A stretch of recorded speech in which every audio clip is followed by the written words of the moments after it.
Step 1 of Payday Priorities has the potential to transform not just your finances but also your mindset and the community around you. It's a practice called tithing. At its core, tithing involves giving a portion of your income, typically 10%, to support charitable or religious organizations.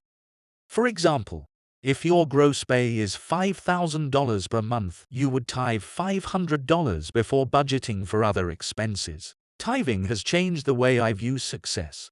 In a world often dominated by materialism and the pursuit of personal wealth, tithing challenges us to shift our mindset.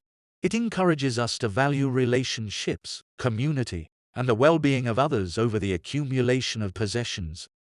For many people, including myself, tithing is deeply tied to our spiritual or religious beliefs.